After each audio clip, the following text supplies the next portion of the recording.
Hey, ladies and gentlemen, welcome back to Boss Economics World, the only place on the internet where we slice through the economic baloney, expose the clowns running the show, and deliver the hard truths you won't hear on mainstream media. I'm your host, the guy who's had it up to here with government mismanagement, bureaucratic buffoonery, and central bank shenanigans.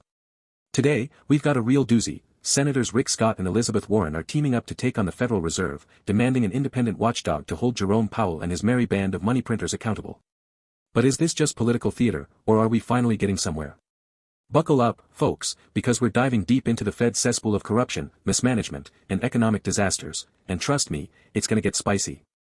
Alright, folks, let's start with the headline. Senators Rick Scott, the Trump loyalist, and Elizabeth Warren, the progressive darling, are joining forces to push legislation that would make the Federal Reserve's Inspector General a presidentially appointed position, confirmed by the Senate, instead of the current setup where the Fed's own brass handpicks their so-called watchdog. Now, I know what you're thinking, Scott and Warren agreeing on something. That's like cats and dogs opening a joint savings account. But when the Fed's failures are so egregious that even ideological opposites are teaming up, you know the system is rotten to the core. Here's the deal, folks, the Fed's Inspector General is supposed to oversee the central bank, rooting out corruption, ethics violations, and mismanagement. But here's the kicker, the IG is hired by and serves at the pleasure of the very people they're supposed to police. Imagine if a fox guarded the henhouse, but the fox also got to choose its own babysitter. That's the Fed's accountability structure in a nutshell. As Scott and Warren put it, this is an unavoidable conflict of interest. And you know what, folks? They're absolutely right. Now, let's talk about the Fed's track record under Jerome Powell's leadership. This guy has overseen regulatory failures, allegations of insider trading, and unethical practices that would make a Wall Street hedge fund blush. Remember the 2023 bank failures, Silicon Valley Bank and Signature Bank? Those weren't just random oopsies, folks. Those were the direct result of the Fed's lax oversight and its obsession with keeping interest rates at rock-bottom levels for far too long, flooding the system with cheap money and inflating asset bubbles. And who was supposed to catch this mess before it spiraled out of control? You guessed it, the Fed's Inspector General, Mark Bialek, who Scott and Warren have rightfully criticized as a toothless lapdog. Let's dig deeper into the Fed's laundry list of failures, shall we? First up, the ethics scandal that Elizabeth Warren has been screaming about, and for once, I'm on Team Warren here, folks. Back in 2021, it came to light that senior Fed officials were actively trading stocks and bonds while making monetary policy decisions that directly impacted those markets.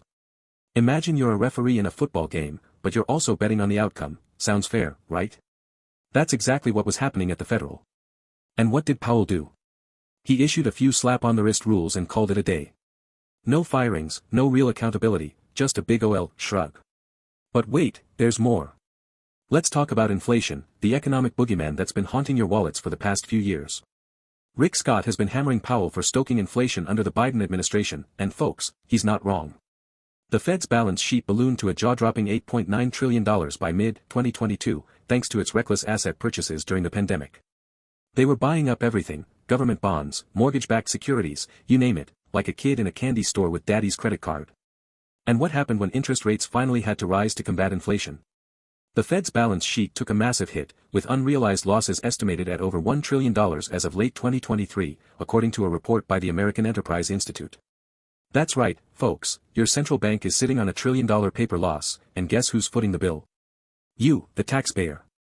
Now, let's put this in perspective. Inflation hit a 40-year high of 9.1% in June 2022, according to the Bureau of Labor Statistics, and while it's cooled somewhat to around 3% as of early 2025, the damage is done. Real wages, your actual purchasing power, have stagnated, with the Economic Policy Institute reporting that inflation-adjusted wages for the median worker grew by a measly 0.4% annually from 2020 to 2024. Meanwhile, the cost of essentials like groceries, rent, and healthcare has skyrocketed. And who do we have to thank for this economic dumpster fire? Jerome Powell and his Fed cronies, who kept the money printer on overdrive while telling us inflation was transitory. Transitory, my foot. Now, folks, let's not let the government off the hook here. The Fed doesn't operate in a vacuum, it's enabled by a government that's addicted to spending and terrified of making tough choices. Under the Biden administration, federal spending has ballooned, with the national debt surpassing $34 trillion as of January 2025, according to the U.S. Treasury Department. That's over 120% of GDP, folks, a level we haven't seen since World War II. And how do we finance this debt? By issuing more Treasury bonds, which the Fed conveniently buys up with its money printing machine, keeping interest rates artificially low and fueling inflation. But here's the kicker, folks, this isn't just a Biden problem. The Trump administration was just as guilty, with the national debt increasing by $7.8 trillion during his term, according to the Committee for a Responsible Federal Budget. And now, with Trump back in the White House as of 2025, he's pressuring Powell to cut rates again, despite the fact that inflation is still above the Fed's 2% target. Why? Because low rates juice the stock market, making everyone feel rich, until the bubble bursts, of course. It's the same old playbook, folks: kick the can down the road, let the next guy deal with the mess, and hope the voters don't notice. Now, let's zoom out and look at the bigger picture, folks. The Fed's lack of accountability isn't just a personnel problem, it's a systemic one. The central bank was created in 1913 to stabilize the economy, but over the past century, it's morphed into a Frankenstein's monster of unchecked power. It sets interest rates, regulates banks, and acts as a lender of last resort, all while operating with near-total independence from Congress and the public. And when things go wrong, like the 2008 financial crisis, the 2023 bank failures, or the current inflation mess, who gets held accountable? Nobody, that's who. This is why Scott and Warren's legislation, while a step in the right direction, is just a band-aid on a gaping wound. Making the Inspector General a presidential appointee might reduce conflicts of interest, but it doesn't address the root problem: the Fed's unchecked power and its cozy relationship with Wall Street and the government. And let's not forget, folks, that presidential appointees aren't exactly saints either. Just look at the revolving door between Washington and Wall Street, where former Fed officials like Janet Yellen and Ben Bernanke cash in on lucrative speaking gigs and board seats after leaving office. So, what does all this mean for you, the ordinary viewer who's just trying to pay your bills and save for the future? It means your financial future is being held hostage by a central bank that's more interested in protecting its own than protecting you. It means your savings are being eroded by inflation, your wages are being squeezed by corporate greed enabled by cheap money, and your tax dollars are being funneled into a system that prioritizes Wall Street over Main Street. And for my finance professionals in the audience, let's talk shop. The Fed's policies have distorted markets to the point where traditional risk models are useless.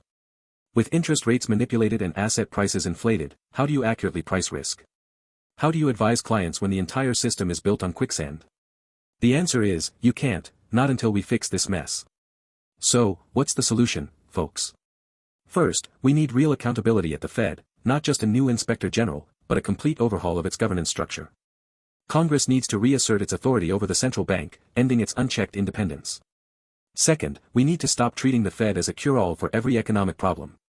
Monetary policy can't fix structural issues like wage stagnation, income inequality, or a broken healthcare system. Those require fiscal policy and political courage, two things Washington sorely lacks. And finally, folks, we need to have an honest conversation about the role of government spending and debt in this mess. We can't keep borrowing and printing money to fund endless wars, corporate bailouts, and tax cuts for the ultra-wealthy while telling ordinary Americans to tighten their belts. It's time for a reckoning, folks, a reckoning for the Fed, for the government, and for a system that's rigged against you. Alright, folks, that's all for today's episode of Boss Economics World. If you're as fed up as I am with the Fed's clown show and the government's economic mismanagement, hit that like button, smash that subscribe button, and share this video with everyone you know. Let's start a movement to take back our economy from the bureaucrats and the billionaires. And remember, here at Boss Economics World, we don't just report the news, we expose the truth. Until next time, keep fighting the good fight, and I'll see you in the comments.